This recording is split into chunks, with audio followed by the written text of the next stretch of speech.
아까 금방 소개받은 대로 이제 2013년도 1월 달에 캄보디아 땅으로 나가서 지금 이제 13년째 캄보디아에서 하나님 허락하신 그곳에서 또 기쁨으로 또 감사함으로 이렇게 사역을 감당하고 있습니다. 올해가 이제 저희가 이제 13년 되면서 저는 이제 기독교 대한 선교교회 목사이고 이제 기독교 대한 선교교회에서 파송을 받고 나가 있습니다.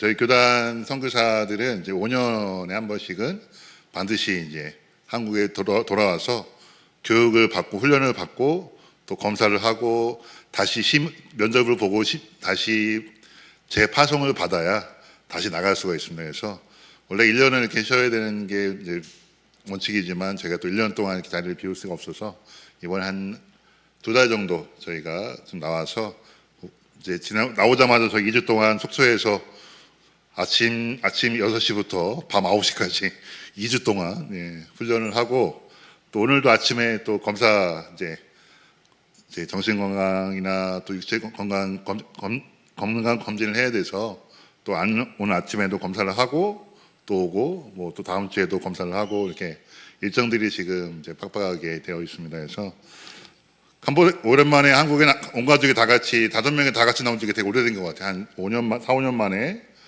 이제 5명 같이 나온 것 같은데 와서 조금 이렇게 놀고 싶은데 놀 시간이 없어서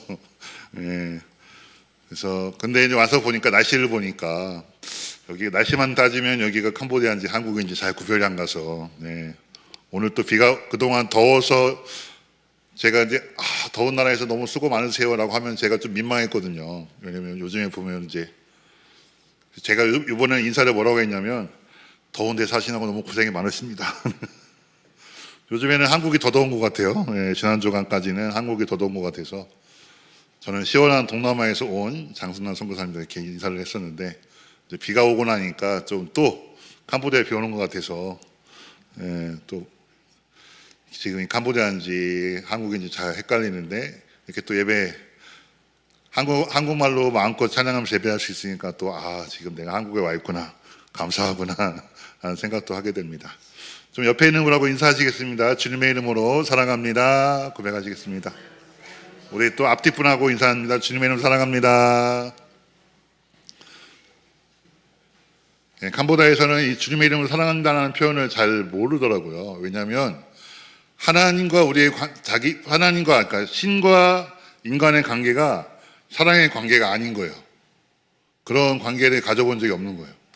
그래서 하나님이 그들 말로 신이 사람을 사랑한다는 표현 자체가 문장은 단어로는 이해가 되는데 그 이해를 못하는 거예요. 왜냐하면 신과 사람의 관계는 사랑의 관계가 아니에요. 복종과 어떤 심판이나 아니면 복종하는 사람한테는 상을 주고 복종하지 않는 사람한테는 벌을 주는 관계지 사랑의 관계가 아닌 거예요. 그래서 저희가 갈 때마다 예수님의 이름으로 사랑합니다.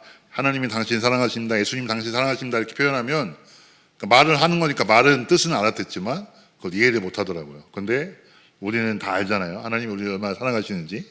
우리가 하나님과 사랑의 관계로 함께 있고 그래서 서로 사랑할 수 있는 관계인 것이 얼마나 감사한지.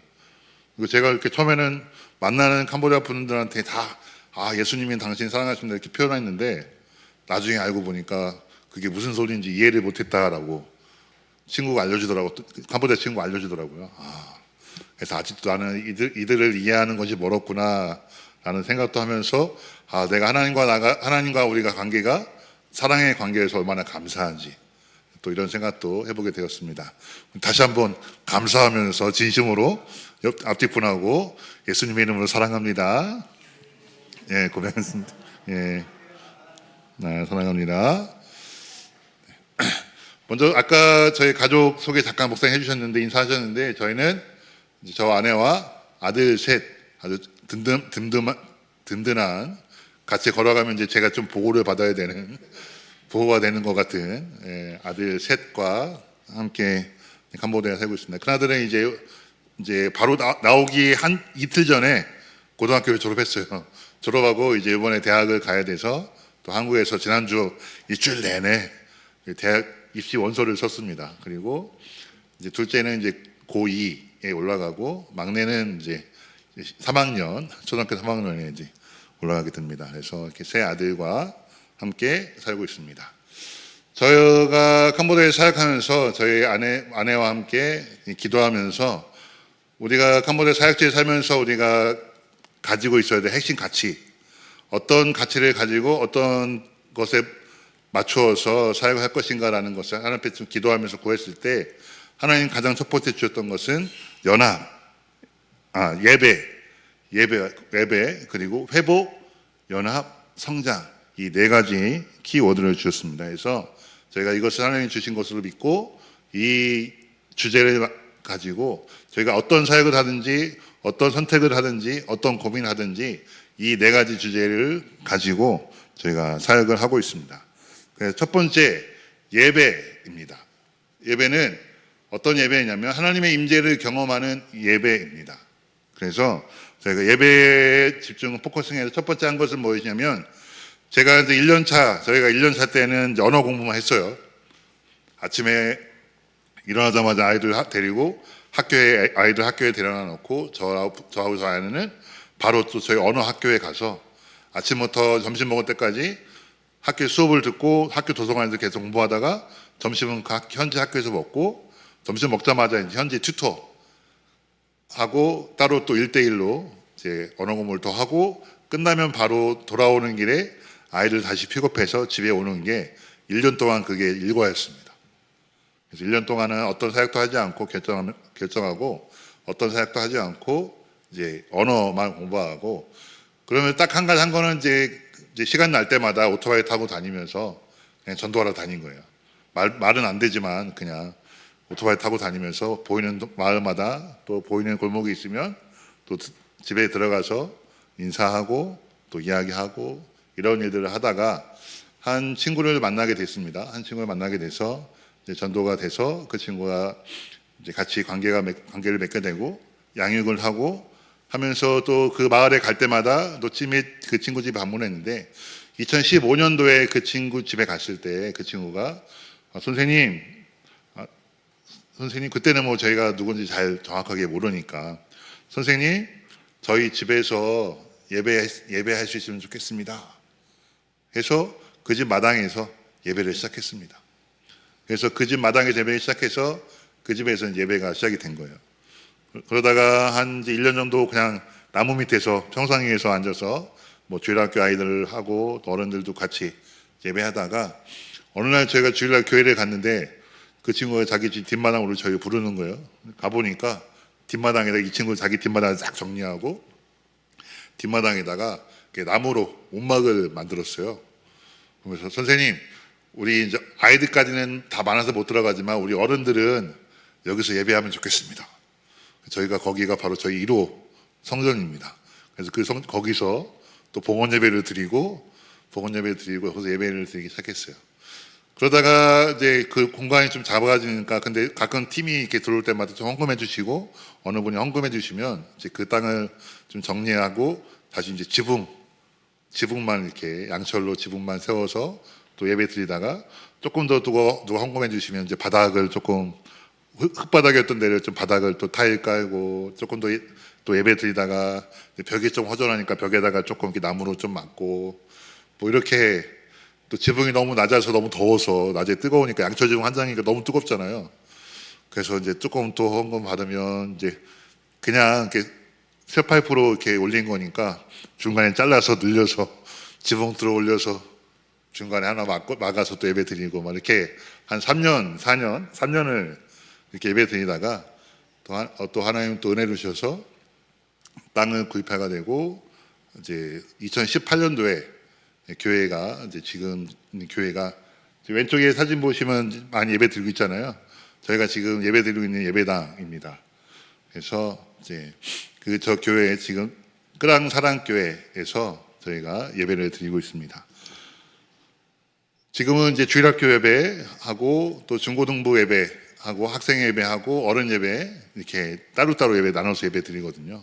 그래서 지금 약 100여 명 정도 함께 예배하고 있습니다. 그리고 저희가 계속해서 쉬지 않고 전도하러 다니고 이제 처음에는 이렇게 선교사들이 전도하러 다녔잖아요.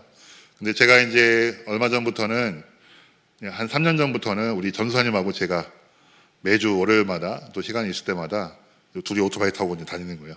오토바이 타고 다니면서 또 전도하러 다닙니다. 이제 이번에는 제가 이제 좀 뒤에 빠져 있고 우리 전도사님이 또 전도의 특심이거든요. 그래서 가서 또 누구를 만나면 전도사님이 막 전도하고 있으면 저는 뒤에서 이제 아이들 오면 사탕 나눠주고 막 이렇게 얘기하고 속으로 중보하면서 우리 전도사님이 전도할 수 있도록 이렇게 하면서 다니다가 또 한 마을이 개척이 됐습니다. 그래서 그 옆에 마을에 개척이 돼서 거기는 비열 마을.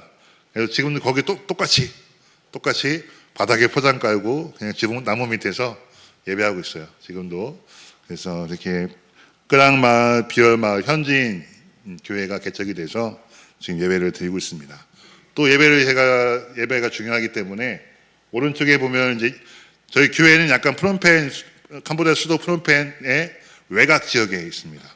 그래서 물도 수도도 들어온 지가 1년밖에 안 됐어요. 수도가 없어서 이제 옥상에다가 물탱크 놓고 비 오면 빗물 받아서 물통에 채워서 그걸로 쓰던가 먹는 물은 사서 먹어야 되고 뭐 이렇게 지금까지 했었거든요. 그런데 이제 작년에 수도가 들었습니다. 전기도 없어서 한 500m 이렇게 끌어왔거든요. 그러면 중간에 이제 도둑들이 이제 그 선을 끊어가요. 그러면 에이 하면서 이제 다시 연결하고 이걸 몇 번 했거든요. 근데 감사하게도 작년에 다시 전기가 들어와서 이제 교회가 이제 좀 정리가 잘 되고 있습니다. 그런 지역이에요. 예, 프롬펜이긴 하지만 아직 근데 이제 이 예배센터는 저희가 살고 있는 집 근처 주변에 약간 시내 쪽으로 들어와서 예배센터에서는 이제 예배 훈련 인도자들을 훈련하는 예배 사역을 하고 있습니다. 그래서 이제 저희가 하나님의 임재를 경험하는 예배를 저희가 집중해서 사역을 하고 있습니다. 두 번째로는 회복입니다. 근데 회복은 언제 회복이 일어나는가? 회복이 일어난 예배를 통해서 저는 회복이 일어난다고 믿고 있습니다. 그래서 예배에 저희는 포커싱을 맞춰서 집중하고 있습니다. 하나님, 오늘 예배할 때에 그냥 저희가 어떤 예배 사역을 위해서, 예배에서 회복을 위해서 무슨 치유 사역을 한다든가 아니면 어떤 은사 사역을 한다는 것이 아니라 그냥 예배하고 찬양하고 말씀을 나누고 기도할 때에 하나님, 우리가 하나님 만날 때 이곳 가운데 회복이 일어나게 해주십시오. 함께 예배하는 성도들 안에, 함께 예배하는 캄보디아 친구들 안에, 함께 예배하는 제 안에 하나님 회복이 일어나는 예배를 저희가 경험하고 싶습니다.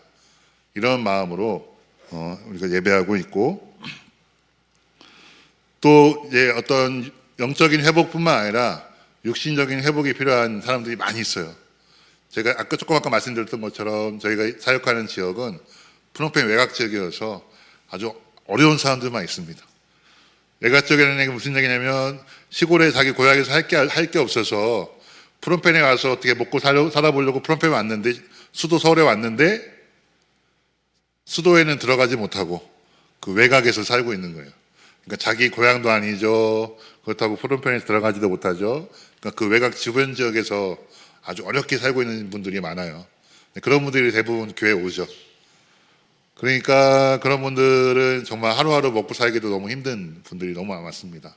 그러니까 집에 가보면 저희가 차마 여기서 어떻게 살 수 있을까라고 생각될 만한 집에 사는 분들이 대부분이고, 그래서 이제 그분들 저희가 또 그냥 그분들한테 그냥 예수 믿으세요, 그냥 예수 믿으면 복 받아요, 이것만 또 할 수는 없잖아요. 그러니까 하나님 좀 허락하시는 대로, 하나님 허락하신 대로 그분들을 이렇게 돕는 일들도 저희가 최선을 다해서 하고 있습니다. 그래서 또 쌀을 나누고, 제가 1년에 한 번씩 성탄주일에 저희는 잔치를 하거든요. 지금 한 8년째 이렇게 하고 있는데요. 잔치하면 마을 분들 다 초청해요. 마을 분들 다 초청해서 돼지도 한 마리 잡고 소도 한 마리 잡고, 그래서 식사를 같이 나누고, 또 저희가 이렇게 쌀을 준비해서 좀 이제 이렇게 마을 이장님한테 저희가 좀 쌀을 준비할 테니까 마을에 좀 가장 어려운 분들 한 50분 정도 이렇게 좀 선정해 주시면 저희가 구호품을 좀 준비하겠습니다. 이렇게 해서 이장님이, 요즘에는 이제 군수님이 오십니다. 군수님이 와서 이제 이렇게 어려운 분들, 마을의 과부들, 또 어려운 분들 이렇게 좀 돕기도 하고, 그런 일들 지속적으로 하고, 또 병원을 제대로 못 가니까 제가 의료팀이 있을 때, 의료 사역에 있을 때는 적극적으로 좀 저희가 또 도와서, 작년에는 안과팀과 또 여러 가지 팀들이 와서 안과 수술도 하고 안경도 맞춰드리고 또 다음 달에 8월 달에도 또 한국에서 팀이 오는데 한 50명 이상 저희가 또 이렇게 진료를 위해서 지금 준비하고 있습니다. 그래서 마을을 계속 도우면서 좀 그분들이 영육간에 회복할 수 있는 기회가 될 수 있도록 저희가 또 섬기는 일들도 하고 있습니다. 세 번째는 연합입니다. 연합은 성령 안에서 연합인데 먼저 다음 세대를 위한 연합을 저희가 좀 고민을 많이 하고 있습니다. 뭐냐면 캄보디아는 기독교 개신교 선교가 벌써 100년이 넘었습니다. 100년이 넘었는데 아직도 기독교인이 1%가 채 안 됩니다.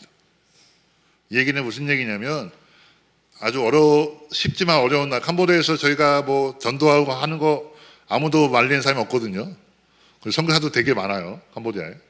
그런데 아직도 1%, 100년이 됐는데 아직도 1%입니다. 이거는 물론 중간에 아주 어려운 이제 상황들이 많이 있었지만 여전히 1%는 얘기는 그만큼 토착 종교, 불교라고 하기도 뭐하지만 불교, 힌두교 다른 종교들이 다 섞여 있는 종교거든요.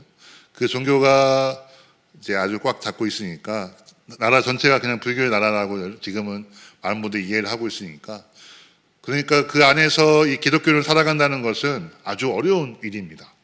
일례로 저희 전사님이 아버님이 돌아가실 때 전사님이 이제 기독교식으로 장례를 한 거예요. 이 전사님이 그 마을에서 아주 되게 평판이 좋은 분이거든요. 또 마을에 일 있으면 적극적으로 참여하고 돕고 마을 사람 다 좋아하는 분인데 아버님 장례식을 기독교식으로 한다고 하니까 장례식 때 아무도 안 오는 거예요. 네. 원래는 온 동네가 다 와서 그냥 그 장례식 때 그렇게 하거든요. 그런데 아버님 장례식 때 아무도 안 오고 가족들끼리만 장례를 치렀습니다. 그러니까 그 정도로 기독교를 사랑한다는 것은 캄보디아에서 어려운 일이에요. 너무 외로운 일입니다. 그래서 사실은 저는 이 연합하는 일이 중요하다고 저는 믿습니다. 그래서 아이들이 그 중에 하나가 아주 좋은 것 중에 하나가 특히 청소년들을 위해서 좋은 것 중에 하나가 축구입니다. 저희 교회에 축구팀이 있는데 축구팀이 3팀이 있습니다. 유년부팀, 중등부팀, 여성부 그리고 고등부팀도 있는데 이제 고등부팀도 이제 멤버는 있는데 아직 정식 팀을 만들지 않았고 소망하기는 고등부팀하고 이제 작년부 팀을 만들려고 하는데요. 매년 이 대회를 나가서 1년에 한 번씩 아주 큰 대회가 있습니다. 선교사님들이 이제 운영하고 있는 축구팀들이 다 모이는 거예요. 한 600~700명 모입니다. 선수들이. 그 대회에서 저희가 3년째 3등을 하고 있습니다. 저희 팀이 잘하는 팀이거든요. 저는 별로 축구를 좋아하지 않습니다. 근데 아이들이 제가 축구를 좋아하지 않으니까 자기가 할 수가 없으니까 자기들이 축구 코치를 영입해 왔더라고요. 근데 또 그 축구 코치가 공짜로 또 열심히 가르쳐줘요. 훈련도 잘하고. 근데 감사한 것은 그 코치가 교회로 이제 나와서 등록을 했습니다. 그래서 또 교회에서도 또 열심히 잘 참석하고 있어요. 얼마나 감사한지. 아이들이 축구를 하려면 주일날 예배 때 나와야 돼요. 아침에 오전에 중고등부 예배에 참석을 해서 출석부 도장을 찍어야 오후에 축구하러 나올 수가 있습니다. 그래서 아이들이 한 40~50명, 중고등부 예배 한 40~50명 드리거든요. 그 아이들이 대부분 한 80~90% 이상은 축구 때문에 나오는 아이들인데 처음에는 축구 때문에 억지로 나왔다가 지금은 또 예배에 조금씩 스며들고 있는 것 같아서 감사하죠. 근데 왜 이것이 연합이냐? 그냥 축구를 혼자 하는 게 아니라 그렇게 1년에 한 번씩 큰 대회 있을 때 또 아니면 저희 이제 옆에 주변에 있는 교회들과 한 2달에 한 번씩 정기전을 가져요. 그럼 그때 모여보면 한 300명, 400명 모여서 예배하고 이제 축구하거든요. 아, 이렇게 교회 다니는 사람이 나만 있는 게 아니구나. 우리가 함께 있구나라는 것들을 이제 경험하기 시작하면서 이 친구들이 이제 힘을 얻기 시작하는 거죠. 그러면서 또 교회에 나올 또 힘도 얻게 되는 것을 보게 됩니다. 그래서 이들과 함께 이제 소수이니까 또 같이 모여서 뭔가 할 수 있는 것이 중요하겠구나라는 생각들을 많이 하게 돼서 제가 축구를 좀 집중해서 하고 있고요. 오른쪽은 제가 아까 예배 센터에서 예배 인도자 학교를 지금 몇 년째 하고 있습니다.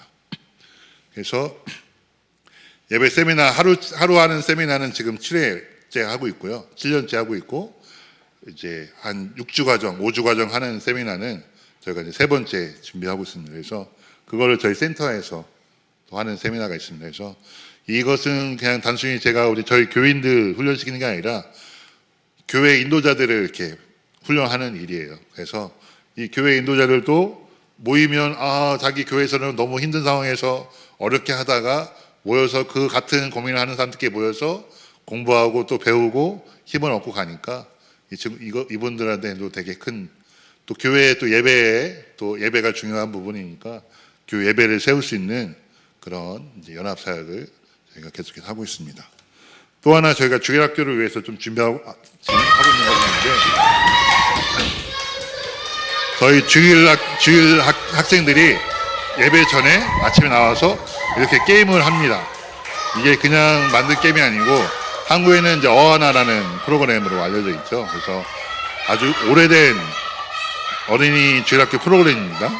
그래서 이 프로그램은 보시는 것처럼 트랙이 있잖아요. 그냥 게임하는 게 아니라 트랙을 따라서 정해진 규칙에 따라서 또 팀으로 이렇게 게임을 하는 프로그램입니다. 근데 이게 왜 중요하냐? 캄보디아 아이들이 규칙을 지키거나 아니면 협동하거나 이런 것들이 되게 많이 떨어지거든요. 그러니까 교회 예배 드릴 때도 사실은 가만히 앉아 집중하거나 아니면 이렇게 룰을 따르는 것이 어려워요, 학생들이. 근데 이 게임이나 이런 것도 통해서 첫 번째는 규칙을 지키거나 아니면 룰을 지키거나 아니면 팀으로 협력해서 하는 것들이 이제 자연스럽게 배우게 됩니다. 아무리 빨리 들어와도 규칙을 지키지 않으면 이길 수가 없습니다. 그래서 이제 그거 정확히 규칙을 지켜서 이긴 팀이 점수를 받게 되고 하거든요. 이런 일을 통해서 아이들이 규칙을 지키는 것과 또 팀을 협력하는 것들, 이제 질서를 지키는 것들, 이런 것들을 배우기 시작하니까 예배에 그것이 그대로 적용이 됩니다. 이거 하고 나니까 아이들이 예배 시간에 벌써 태도가 달라지기 시작하고, 이제 자기가 했던 거를 정리하기 시작하고, 앉을 때 벌써 틀리거든요. 그래서 이런 것들이 참 아이들한테 되게 좋은 도움이 되는구나. 그러면서 이미 또 몸이 막 풀렸잖아요. 몸이 풀리니까 예배에 오히려 집중하는 것이 더 좋은 것들을 보면서 저 아이들 프로그램 좋겠다라고 생각하면서 단순히 제가 이것만 가지고 생각하는 것이 아니라 제가 이제 주일학교 교회 개척을 하다 보면 이제 가장 먼저 세워지는 게 주일학교잖아요. 근데 이 친구들이 주일학교를 많이 해본 경험이 없으니까 주일학교를 어떻게 훈련하고 세워가야 될지 잘 모르는 거예요. 프로그램이 없으니까. 그러니까 프로그램이 지속되지 않으니까 목회자들이 이제 졸업하고 전사가 돼서 목사가 돼서 교회 갔는데 혼자 그 교회를 이끌어 가려는데 주일학교 프로그램이나 이런 것들이 전혀 없으니까 해본 적도 없으니까 어떻게 만들어야 되는지 어떻게 해야 되는지 잘 몰라요. 그래서 이 친구들이 좀 교회가 서려면 좀 주일학교나 장년이나 이런 시스템이 만들어지겠다. 그래서 그 프로그램을 저는 자꾸 도입해서 보급을 하기 위해서 저는 노력을 하고 있습니다. 그래서 그 중에 하나로 이 프로그램을 저희가 지금 가져와서 제가 정식으로 한국에서 이제 한국 어원화 본부에 제가 찾아가서 그분들 이야기하고 정식으로 캄보디아에서 일들을 좀 하고 싶습니다. 할 수 있도록 허락해 달라고 이제 부탁을 해서 허락을 받고 지금 시작한 거거든요. 그러면서 이제 저 교회에서 먼저 시작했지만 이제는 주변 교회다 이것을 제가 소개하고 또 같이 할 수 있도록 안내해서 이 프로그램을 같이 하는 교회들이 이제 모이잖아요. 모이면 게임 방식이나 프로그램이 똑같기 때문에 이것으로 같이 대회를 할 수가 있습니다. 그러면 또 함께 모여서 프로그램을 할 수 있어요. 그러면 또 우리가 혼자가 아니구나. 부터 시작해서 또 교회 목회자들은 또 이런 좋은 프로그램을 지속적으로 갈 수 있는 이거는 게임이 저 트랙 안에서 소식까지를 만들 수 있거든요. 그러니까 오늘은 무슨 게임 하지 이런 고민할 필요가 없어요. 저 게임대로 하면 되니까. 그러니까 이제 교회 주일학교에 정착할 수 있는 프로그램이 됩니다. 그래서 이것들을 보급하고 하는 일들을 제가 준비하고 있습니다. 그래서 이런 일들을 통해서 연합하는 일들을 제가 계속해서 준비하고 있습니다. 그리고 마지막 성장입니다. 말씀으로 성장하는 것인데 특별히 저희 아내는 특별한 은사가 양육과 가르치는 은사가 있습니다. 저는 누굴 가르치거나 양육하는 걸 잘 못하거든요. 근데 저희 아내는 참 그런 일을 잘 합니다. 그래서 양육을 하는데 성도님들 만나서 이렇게 가르치고 양육을 하고 싶은데 글자를 못 읽어요. 우리 성도님들이. 어른들, 우리 교회 나오는 어른들 한 80%가 글을 못 읽습니다. 캄보디아 글이 어렵거든요. 그래서 성경 공부를 하려면 좀 읽고 하기도 하고 좀 이게 얘기를 해야 되는데 못 하잖아요. 그래서 성경 공부하기 전에 글자부터 가르쳐야 되겠다 해서 저희 아내가 캄보디아 클래스를 만들어서 캄보디아를 가르쳤습니다. 외국인이 캄보디아 사람한테 캄보디아를 가르치는 거예요. 그래서 처음에 한 10명이 시작했는데 한 2년 정도를 쭉 하면서 이제 중간중에 떨어져 나가서 2명이 남았죠. 2명의 2년 과정을 수료하고 그 수료한 분들은 이제 글을 잘 읽고 성경을 읽고 할 수 있게 되었습니다. 그리고 나서 그 일들을 하면서 단순히 뭐 그냥 글자만 가르치는 것이 아니라 아내가 양육을 하고 또 저희도 이제 대학생 때부터 선교단체에서 있으면서 훈련한 것이 양육하는 것이었거든요. 그래서 저희가 대학생 때 썼던 양육 교재를 직접 번역을 했어요. 캄보디아로 번역을 해서 많은 양육 교재들이 있는데 그런 것들은 캄보디아 번역해서 갖고 오니까 캄보디아에 잘 맞지를 않아요. 그래서 저희가 고민하다가 저희가 썼던 그 양육 교재를 번역을 해서 양육을 했습니다. 그래서 실제로 저도 아내도 한 2명, 3명씩 양육을 해서 또 그 친구들이 다음 사람들 양육하는 프로그램으로 이렇게 만들어가는 일들도 계속해서 하고 있고 말씀으로 양육할 수 있도록. 그래서 그 책을 번역하고 아까처럼 제가 예배 사역을 하고 있는데 예배를 가르치는데 예배 서적이 하나도 없어요. 캄보디아어로. 없으면 어떻게 해요? 제가 해야죠. 그래서 예배 서적도 또 번역하는 작업을 지금 준비하고 있습니다. 그래서 예배 센터에서 그런 일들을 준비하려고 지금 진행하려고 지금 계속해서 작업을 하고 있습니다. 이런 일을 통해서 연합하는 성장하는 또 일들도 보기 소원합니다. 이런 4가지 큰 카테고리에서 저희가 또 이 안에 또 유치원도 지금 하고 있고 또 아이들이 계속 양육하고 하는 일들로 하고 있습니다. 이런 일을 통해서 저희가 보고 싶은 것은 뭐냐면 저희가 가장 중요하게 생각하는 것은 하나님 이들 캄보디아 땅 여러분 캄보디아 생각하면 들으면 가장 먼저 뭐가 생각나세요? 캄보디아 하면 가장 먼저 생각나는 게 2가지가 있으시죠? 하나는 앙코르와트 그죠? 하나는 킬링필드라고 많이 들어보셨죠? 한 45년 전에 그 캄보디아 리더로 인해서 이제 큰 학살이 있었죠. 그래서 그때 인구 한 800만 명 정도였던 인구인 시절인데 그때가 이제 미국하고 베트남 전쟁이 같이 있으면서 베트남 그 폭격으로 인하여서 또 지뢰로 인하여서 한 100만이 죽게 되고 또 이 킬링피드 그 사건으로 인하여서 한 4년 만에 또 200만이 죽고 해서 한 800만 중에 한 300만이 한 4, 5년 동안에 죽게 된 거죠. 그런 아주 끔찍한 일들이 캄보디아에 있죠. 그러니까 캄보디아가 그 사건 때문에 사실은 몇십 년, 몇백 년, 100년 이상을 뒤로 후퇴했다고 봐도 무방합니다. 그러니까 막 깨어진 가정, 대부분 거의 90% 이상이 깨어졌다고 보면 되고, 가정은. 또 교육이 전무했었고, 지금까지. 그리고 사회 기반이나 어떤 시설들이 다 완전히 무너져 있던 나라이기 때문에 너무나도 어려운 나라이죠. 사실은 이 땅에 정말 회복이 필요한 땅입니다. 근데 그 하나님 회복에 대해서 말씀하셨는데 그 회복이 어떻게 일어나는가? 제가 아무리 말씀하는 찾아봐도 방법은 딱 하나밖에 없습니다. 뭐죠? 하나님 만나는 것밖에 없습니다. 왜요? 성경 안에서 보니까 언제 변화가 일어나는가, 언제 회복이 일어나는가, 어떤 사람이 하나님을 만났을 때 회복이 일어나는 것을 보게 되는 거죠. 여러분 그 성경 안에서 회복이 일어나는 거, 하나님을 만나서 예수님을 만나서 변화된 사람이 많이 있는데 그 중에 가장 대표적인 사람 중에 하나가 누구죠? 오늘 말씀에 있었던 사울입니다. 사울이 바울로 변한 게 아니고 원래 사울과 바울이 같이 썼던 이름이에요. 사울은 히브리식 이름이고 바울은 로마식 이름입니다. 바울 우리가 이제 잘 알고 있는 바울이 어떻게 변화했는지 우리 좀 잠깐 나누면서 그러면 우리는 어떻게 있어야 하는지 좀 제가 짧게 나누려고 합니다. 사울의 변화는 어떤 변화였냐면 첫 번째는 사울의 정체성의 변화가 있었습니다. 정체성의 변화가 있는데, 정체성이라는 말은 뭐냐면 나는 누구인가라는 질문이에요. 나는 누구인가? 그럼 사울은 처음에 누구였었는가? 사울의 정체성은 무엇이었는가? 사울은 처음에 누구였는가? 우리 1절 말씀 다시 한번 같이 읽겠습니다. 시작. 사울이 주의 제자들에 대하여 여전히 위협과 살기가 등등하여 대제사장에 가서. 사울은 누구였냐면 위협과 살기가 등등했어요. 뭐를 위해서? 예수 믿는 사람들을 죽이는데, 핍박하는데 전심이었던 사람입니다. 왜냐하면 그게 그냥 이상한 사람이어서가 아니라 사울이 믿기에, 사울이 알기에, 배우기에 예수님은 그 당시에 이단이라고 생각했기 때문에, 그죠?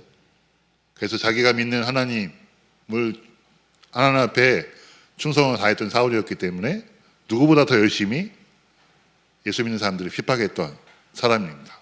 바울의 정체성은 예수 믿는 사람을 핍박하는 사람이었어요. 그걸 예수님께서, 근데 예수님 만났을 때 예수님 어떻게 질문하시죠? 5절 말씀입니다. 시작. 대답하되 주여 누구시니까? 이르시되 나는 내가 박해하는 예수라. 사울의 정체성이 이거예요. 사울의 누구라고요? 예수를 박해하는 사람. 그게 사울의 정체성이었어요.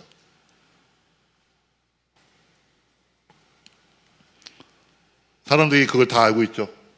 사람들이 다 놀라워 말하되 이 사람이 예루살렘에서 이 이름을 부르는 사람을 멸하려는 그 사울 아니냐? 자기도 알고 예수님도 알고 사람들 다 아는 사울의 정체성은 예수님이 핍박하던 사람이었죠. 근데 이 사울이 어떻게 변하죠? 죄송합니다. 이 사울이 같이 15절 같이 읽겠습니다. 시작. 주께서 이르시되 가라. 이 사람은 내 이름을 이방인과 임금들과 이스라엘 자손들에게 전하기 위하여 택한 나의 그릇이라. 아멘. 사울의 정체성은 예수님이 핍박하던 사람이 정체성이었는데, 이 사울이 예수님을 만나고 변화가 돼서 정체성이 어떻게 바뀌냐면, 예수님을 위하여, 예수님이 이방인과 임금들과 이스라엘 자손들에게 전하기 위해서 택한 사람이다 라는 정체성을 사울이 얻게 되는 거죠. 이 정체성을 갖게 되는 거죠. 그 전까지는 사울이 핍박하던 사람, 나는 예수님과 상관없는 사람, 아니면 나는 오히려 예수님을 박해하는 사람, 그러니까 그릇된 길로 가는 사람이었다면, 그 정체성에서 이제 돌이켜서 나는 예수님을 전하는 사람으로 사울이 정체성이 바뀌기 시작하는 거죠. 두 번째, 정체성이 바뀌니까 무엇이 바뀌냐면 삶이 바뀌기 시작합니다. 삶이 바뀐다는 얘기는 무슨 얘기냐면 무엇으로 사는가, 나는 누구인가가 바뀌기 시작하니까 무엇으로 사는가가 이제 질문이 바뀌기 시작하는 거죠. 그러니까 14절, 1절부터 14절 말씀과 14절 말씀 보니까 여기서도 주의 이름을 부르는 모든 사람을 결박할 권한을 대제사장들에게 받았나이다 하거든. 이 사울이 무엇으로 살았냐면 첫 번째는 자기 의로 살았던 사람이에요. 자기 생각으로, 자기 신념으로, 자기 의로.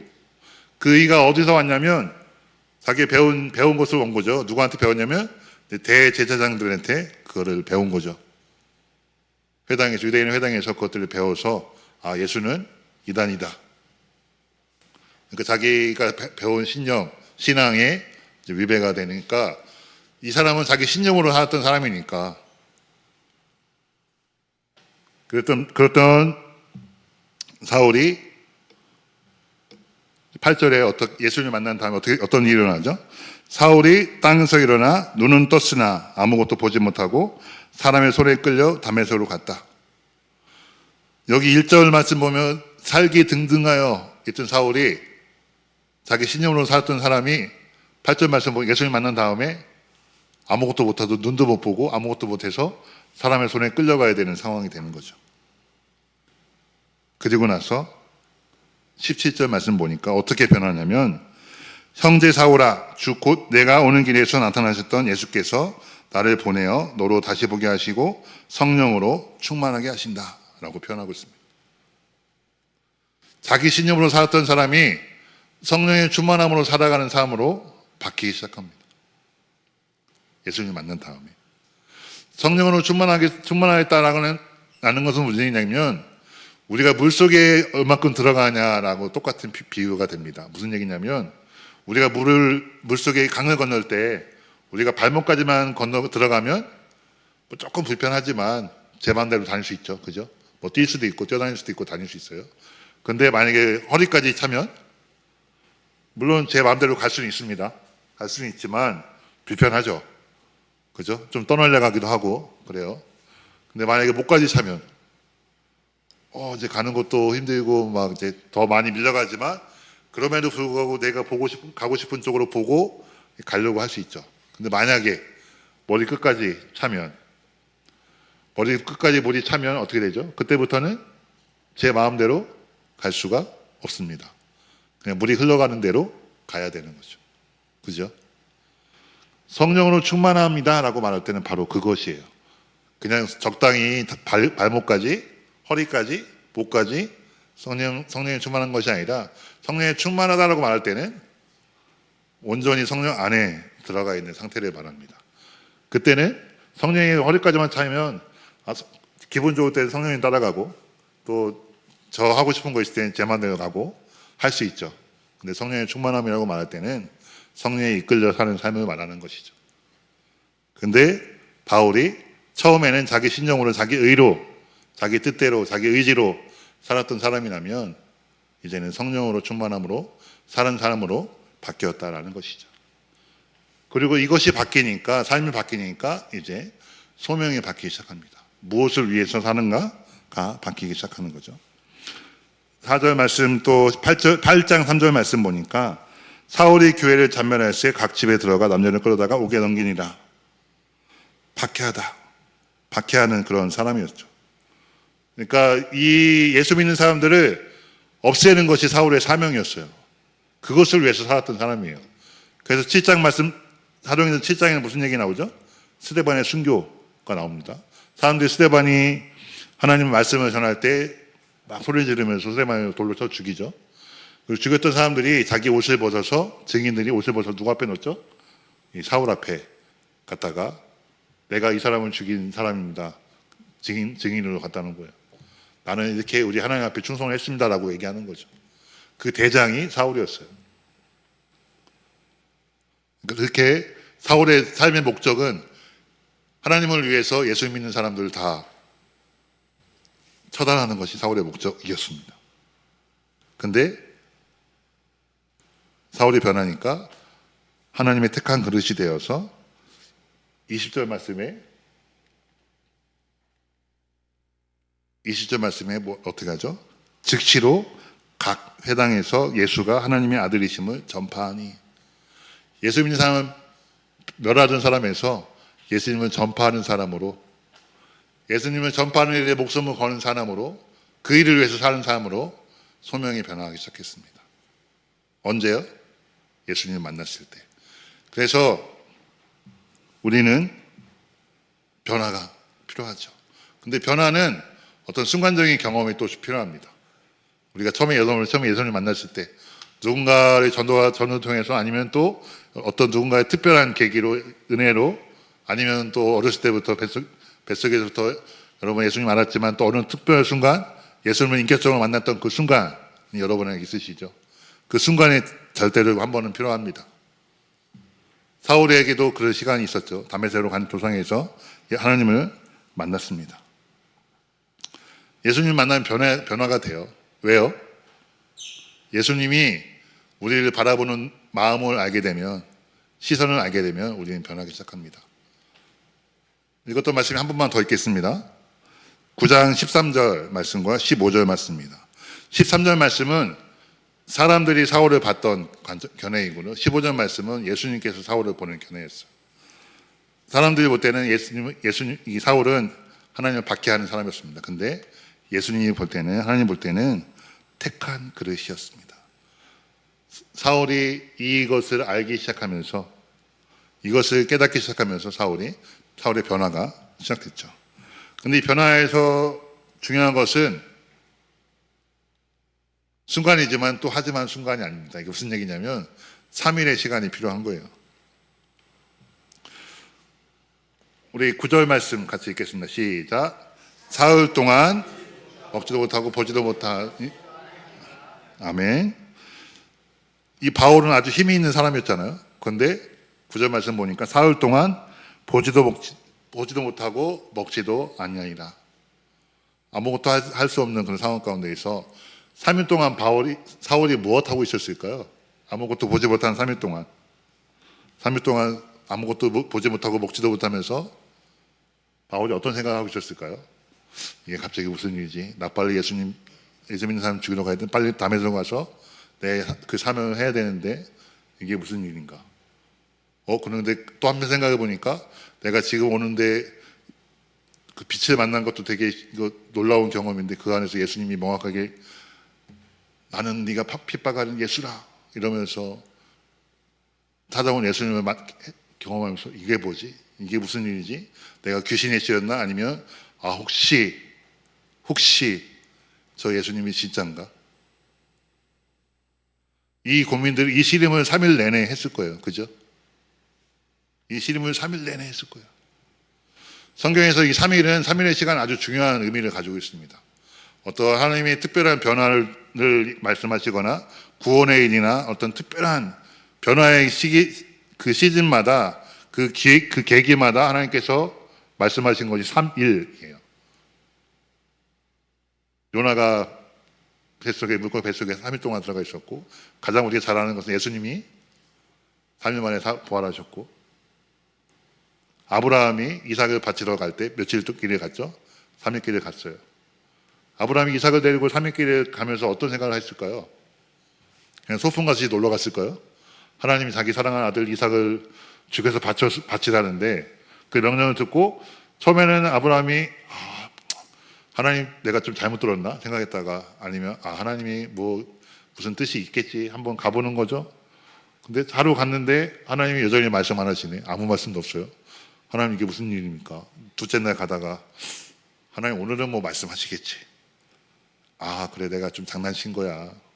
이렇게 말씀하시겠죠. 근데 둘째 날 지났는데도 아무 말씀도 안 하세요. 3일째 일어났는데 앞에 산이 보이죠. 근데 그때 이삭이 얘기합니다. 아빠, 우리가 제사 지내 산도 저기 있고 나무도 있고 불도 있는데 재물은 어디 있어요? 천진난만하게 아들이 물어보죠. 그 얘기를 듣는 아버지 아브라함의 마음은 어땠을까요?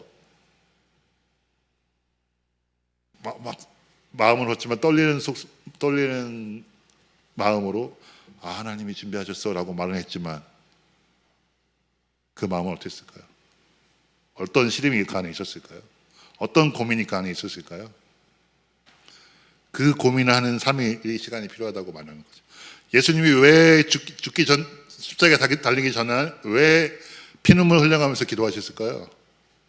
고통받는 게 물론 너무 두려워서요.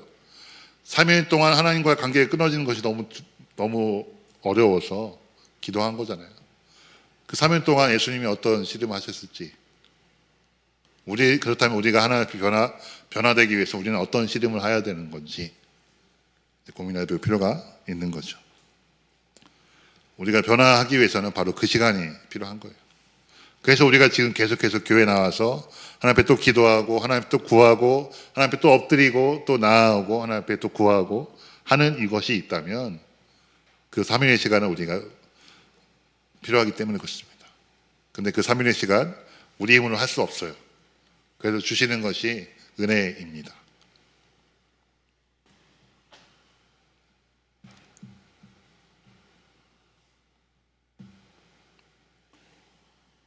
그래서 성령의 충만이 필요합니다. 17절 말씀 아까 읽었던 말씀, 아나니아 선지자가 사울에게 가서 하나님 말씀하신 대로 사울에게 가서 전하는 이야기입니다. 예수님께서 내게 보내서 말씀하신 것이 뭐냐면 성령이 충만하게 하신다라고. 왜냐하면 사울이 변화해서 예수 믿는 사람으로 온전하게 끝까지 살아갈 수 있는 데는 이 은혜가 필요한 거죠. 그래서 이 사울의 변화가 일어나고 그 변화된 삶을 살 수 있도록 하나님께서 허락하신 것이 뭐냐면 성령의 충만함입니다. 그래서 우리가 구해야 될 것이 바로 이 성령의 충만함입니다. 우리 너무 변화하고 싶죠? 우리 너무 하나님 앞에 회복되고 싶습니다. 그런데 우리 힘으로는 우리 할 수 없는 것을 너무 잘 알죠. 저 캄보디아 땅 가운데 하나님 이제 너무 어려운 사람들이 있으니까 또 이제는 그들이 보면서 우리도 회복이 필요하다, 우리도 변화가 필요하다. 또 교회 나온 사람들 또 하나님 믿으면서 우리 안에 이제는 회복이 필요하다라고 믿는데 생각하는데 하고 싶은데 우리 안에는 능력이 없잖아요. 그래서 필요한 것이 무엇이다? 성령의 충만함인 것이죠. 그것이 은혜인 것입니다. 우리 안에 은혜가 필요하죠.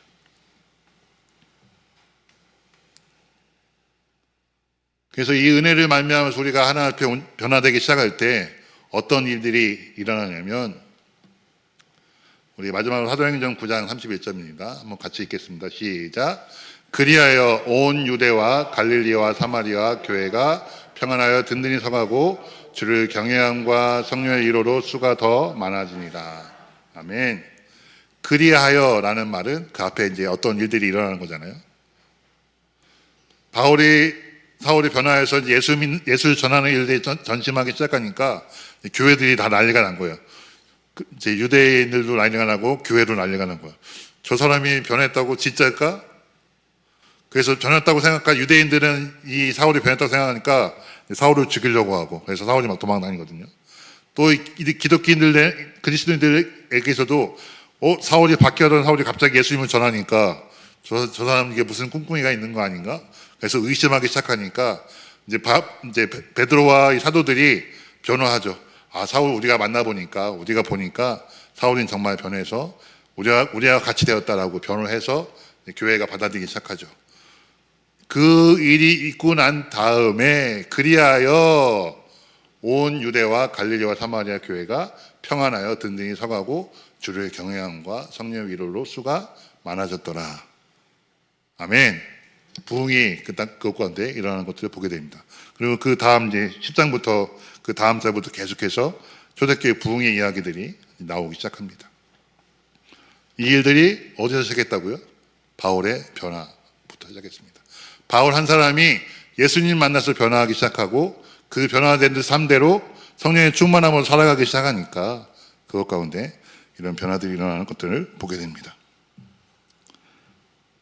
마지막으로 짧게 한 가지만 나누고 이제 기도하겠습니다. 이 두 자매가 있습니다. 이 두 자매가 한 자매는 왼쪽에 있는 자매는 아까 저희 아내한테 크마에어 공부를 했던 자매예요. 끝까지 공부했던 우리 지금 사역하고 있는 전사님 사모님입니다. 그리고 이쪽 오른쪽에 있는 하얀 옷 입은 자매는 원래 무슬림 가족에서 태어난 자매예요. 무슬림 가정에 태어난 자매인데 지금은 예수님을 믿고 예배 사역자로 지금 세워져 가고 있습니다. 이 두 친구의 공통점은 뭐죠? 물론 저희를 통해 전도를 통해서 만난 친구들인데 그 안에서 예수님을 만나는 경험을 한 거예요. 또 말씀을 읽으면서 글을 배우고 말씀을 읽기 시작하면서 아내와 양육을 시작하면서 아내와 나는 교제 가운데 예수님을 만나기 시작하고 이 두 자매도 또 저희와 함께 하면서 예수님을 만나기 시작하니까 이들이 변하기 시작했습니다. 그래서 왼쪽에 있는 사모님은 정말 집 밖에 보지를 안 했던 사람이에요. 오토바이도 못 타거든요. 그래서 집에서 반경 500m 이상을 별로 나가본 적이 없는 사람입니다.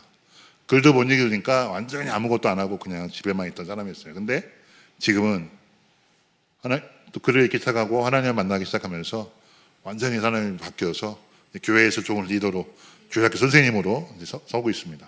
오른쪽에 있는 자매도 원래 무슬림 자매였는데 예수님을 믿고 이제 하나님을 찬양하는 예배 사역자로 살게 되었습니다.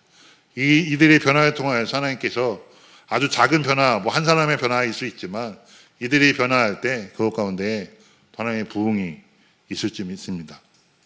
저는 이 두 친구를 통해서 지금은 두 친구가 변화했지만 이 친구를 통하여서 하나님 그 땅 가운데 또 많은 회복을 이루실 것이라고 부흥을 이루실 거라고 저는 믿습니다.